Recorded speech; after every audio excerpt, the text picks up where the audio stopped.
Hello everyone, दर्शक नमस्कार। आज चाहिँ लङ टाइमपछि चाहिँ फेरि एउटा भिडियो बनाउने कोसिस गरिरहेको छु हैन। भिडियो बनाएर के गर्नु, तर पनि यसो बनाइहालौँ न भन्ने चाहिँ।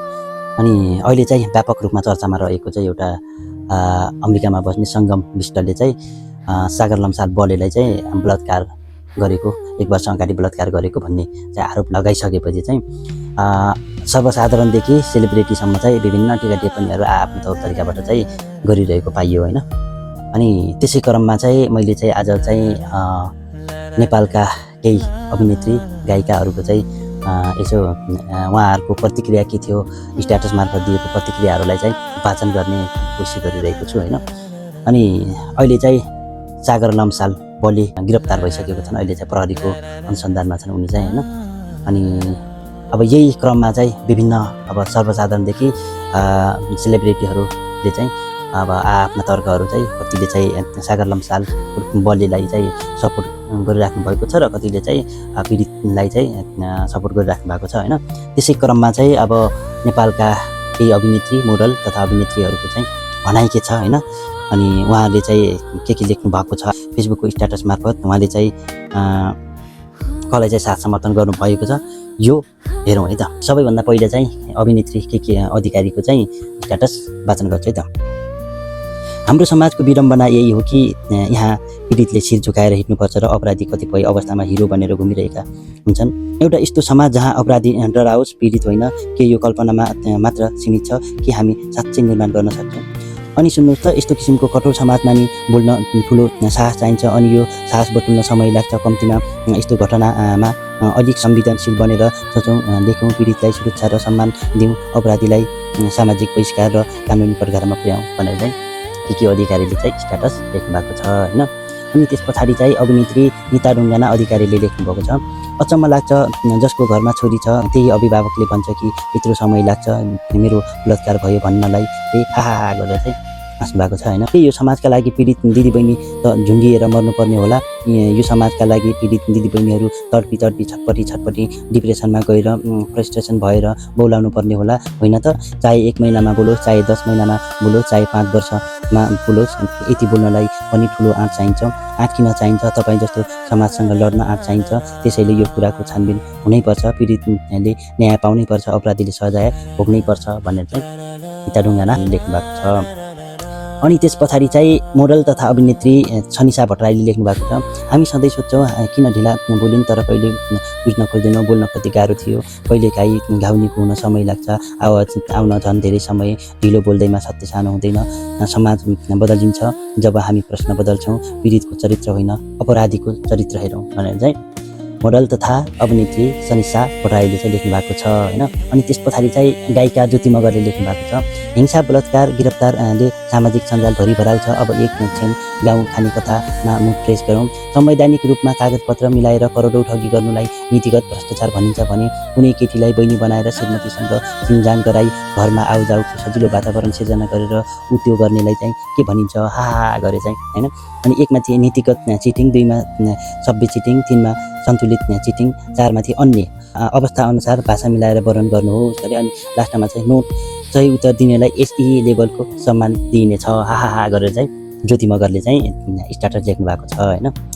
अनि त्यस पछाडि चाहिँ रिचा शर्माले लेख्नु भएको छ। छोटो मिठो लेख्नु भएको छ। भनेपछि बलात्कार हो भनेर साबित हुन वा मात्र पनि पीडित महिला विभत्स तरिकाले मारिनै पर्ने हो भनेर चाहिँ रिचा शर्माले लेख्नु भएको छ। त्यस पछाडि चाहिँ वर्षा शिवाकोटीले लेख्नु भएको छ। मलाई मनपर्ने हिरो, मलाई वर्षा शिवाकोटी राम्रै लाग्छ हैन।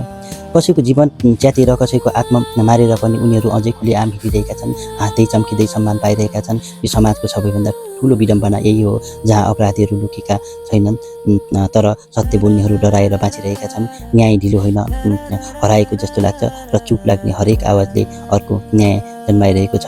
कसैको शरीर खेलाउना होइन, कसैको मौनता सहमति होइन। वाउ, कडा आयो त यो त हैन। अनि वर्षा शिवाकोटीको यो कडा मलाई चाहिँ कडा लाग्यो हैन। अनि डराइदिनु भएछ। अनि त्यस पछाडि चाहिँ मोडल प्रिज्मा खतिवडाको चाहिँ स्ट्याटस पढौँ। प्रिज्मा खतिवडासँग चाहिँ योभन्दा अगाडि पनि सागर लम्साल बलेको चाहिँ विवाद चलिरहेको थियो हैन। अनि अब उहाँको चाहिँ पढौँ। हामी सबै सोच्छौँ किन ढिला बोलिन्, तर कहिले बुझ्न खोज्दैनौँ। बोल्न कति गाह्रो थियो। हिम्मत गरेर आवाज उठाउनेलाई कमजोर बनाउने होइन, साथ दिने बानी गरौँ। अनि छोरी मान्छे बाहिर गएर आफूमाथि भएको अपराधबारे बोल्दा उल्टै चरित्र हत्या गर्न छोडौँ, पीडितलाई होइन दोषीलाई प्रहार गरौँ भनेर चाहिँ त्यसमा खतिवडाले लेख्नु भएको छ। अनि त्यस पछाडि चाहिँ स्वस्तिमा खड्गा पनि मलाई मनपर्छ है। अनि अभिनेत्री स्वस्तिमा खड्गाले लेख्नु भएको छ, हामी कति सजिलै प्रश्न गर्छौँ 1 वर्षसम्म किन नबोलेको, यतिका समय किन चुप बसेको, तर हामी यो सोच्दैनौँ कि त्यो मौनता तोडेर हिम्मत जुटाउनलाई कति ठुलो मानसिक सङ्घर्ष गर्नु पर्यो होला। हिंसा विरुद्ध आवाज उठाउन कमजोरी होइन, बरु डर र सामाजिक त्रासलाई जितेर निकालिएको साहसको गर्जन हो। त्यसैले आज जसले आफूमाथि भएको अन्याय विरुद्ध बोलिरहेका छन् उनीहरूलाई पर्सनली थिच्नुको साटो आँट र भरोसा दिने बानी बसालौँ। हामीले जस्तो समाज बनाउँछौँ भोलि हामी आफैले त्यही समाजमा बाँच्नुपर्छ। भोलि यस्तै विपत्ति हाम्रै परिवारभित्र आइपर्दा हामीलाई कस्तो महसुस होला, यो कुरा मनन गरौँ। पीडितलाई थप पीडा दिने होइन, न्यायको लागि दह्रो साथ दिने प्रण गरौँ। र यो कुरा न्यायको त्यो त कानुनले हेर्छ, तर मानवता हामीले देखाउनुपर्छ भनेर चाहिँ अभिनेत्री स्वस्तिमा खड्गाले लेख्नु भएको छ होइन। अनि त्यहाँबाट चाहिँ आँचल शर्माको आयो। अभिनेत्री आँचल शर्माले लेख्नु भएको छ, शरीर मेरो सुरक्षा आफ्नै, पीडा मेरो हाँसो उसकै, लुगा मेरो गलत आफै, लुगा राम्रै नियत मेरै, मानिस उस्तै शरीर उस्तै, सोच त्यस्तै, फोटो तल आउने कमेन्ट झनै सस्तै, छोटो लुगा शरीर देख्यो गाली त्यस्तै, लामो लुगा चोली फोटो नियत उस्तै, समाज र यहाँका मानिसहरूका लागि सधैँ उस्तै भनेर चाहिँ लेख्नु भएको छ होइन। अनि अभिनेत्री प्रियङ्का कार्कीले लेख्नु भएको छ, पीडितको कुरा सुन्न त कहाँ हो कहाँ, हामी अझै उसैलाई लान्छना लगाउँदै अझै उसै माथि प्रश्न गर्दैछौँ। यति समय किन लाग्यो, 1 वर्षमा किन भुलिन भनेर, के यति सजिलो हुन्छ र यस्तो कुरा सबैसँग सेयर गर्न? कति हिम्मत चाहिन्छ, कति आँट चाहिन्छ, कति डर, कति पीडा, कति सङ्घर्ष पार गर्नुपर्छ होला। तर पनि उनले आफ्नो पीडा सबैको सामु ल्याइन्, न्याय माग्दैछिन् र हामी उल्टै उसैलाई दोष दिँदैछौँ। लाज लाग्नुपर्ने हो हामीलाई अब आवश्यक छ निष्पक्ष र गहिरोभन्दा गहिरो छानबिन, सत्य उजागरण होस्, दोषी जोसुकै होस्, कानुन अनुसार कडा कारबाही होस्, पीडितको आवाज दबिनु हुँदैन, दोषी लुक्नु पाउनु हुँदैन भनेर चाहिँ अभिनेत्री प्रियङ्का कार्कीले लेख्नु भएको छ। अनि पछाडि चाहिँ गरिमा शर्माले लेख्नु भएको छ, मोडल तथा अभिनेत्री गरिमा शर्माले लेख्नु भएको छ, कसरी सम्झाउने हो समाजमा मान्छेलाई बलात्कार भएको थाहा पाउनलाई 1 वर्ष लागेको होइन के, मलाई यस्तो भयो ममाथि अन्याय भयो भनेर भन्न हिम्मत जुटाउन 1 वर्ष लागेको हो। वाह, यो चाहिँ दामी लाग्यो मलाई चाहिँ होइन।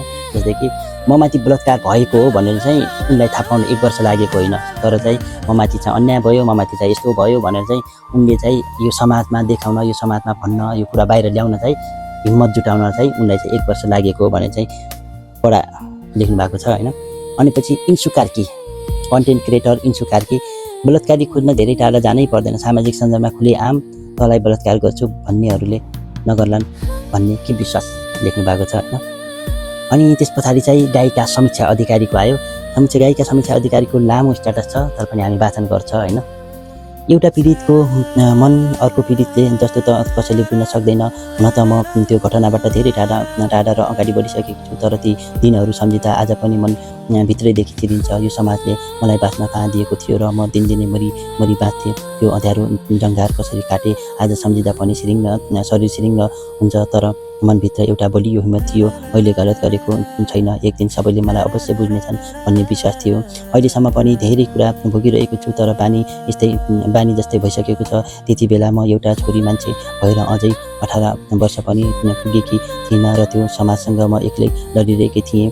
मेरो आवाज सुन्ने मेरो परिवार बाहेक कोही थिएन। कसैले साथ दिन खोज्दा पनि उनीहरूकै चरित्रमाथि औँला उठाइन्थ्यो। त्यो बेला म कति टुटेँ, कति रोएँ, सायद शब्दमै भन्न सक्दिनँ। सायद त्यही बेला मैले हिम्मत हारेको भए आज म यो संसारमै हुने थिएन होला, तर म रोकिनँ, म लडिरहेँ। आज पनि हरेक पीडित छोरी मान्छेलाई जब यो समाजले भन्छ कि किन ढिलो बोली, त्यति बेला किन उजुरी गरिनस्, त्यो सुन्दा मनभित्रदेखि दुख्छ। तपाईँहरूलाई के थाहा त्यति बेला कस्तो अवस्था थियो। छोरी मान्छे भएपछि डरले र समाजको दबाबले कति कुरा मनमै दबाउनु पर्छ। मलाई नै गलत भन्ला कि भन्ने डरले आत्मा नै थिचिन्छ।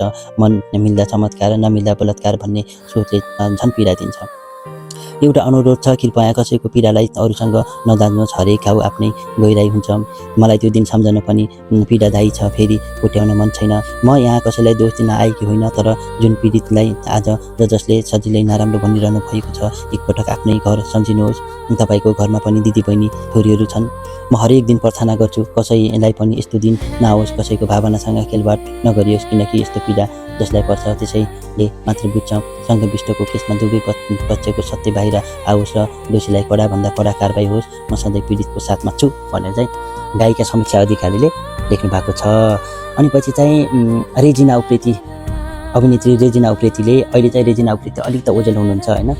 अनि उति बेलाको एकदमै चर्चित अनुहार हो रेजिना उप्रेती होइन। आई थिङ्क सबैलाई मन पर्थ्यो होला होइन रेजिना उप्रेती, मलाई पनि मन पर्थ्यो होइन।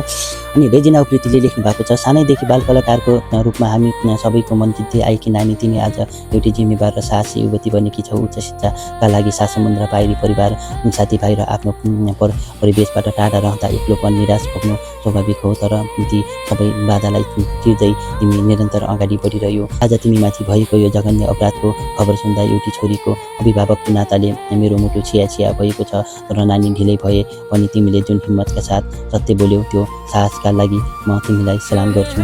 अब कानुनले आफ्नो बाटो लिनेछ। तिमीले कति पनि लाज मान्नु पर्दैन र विचलित हुन पर्दैन, किनकि तिमी पूर्ण निर्दोष छौ। शिर ठाडो पारेर आफ्नो लक्ष्यमा अगाडि बढ। हामी सम्पूर्ण नेपाली जनता, तिम्रा आफन्त र साथीभाइ एक्का भएर चाहिँ तिम्रो साथमा उभिएका छौँ। तिमी एक्लो छैनौ, हिम्मत नहार। यति भनिरहँदा मनमा एउटा नमिठो सत्य पनि छ। हाम्रो समाजमा आज पनि हाम्रा छोरीचेलीहरू पूर्ण सुरक्षित छैनन्। त्यसैले यस्ता अन्याय विरुद्ध एकजुट भएर आवाज उठाउनु हाम्रो साझा दायित्व हो।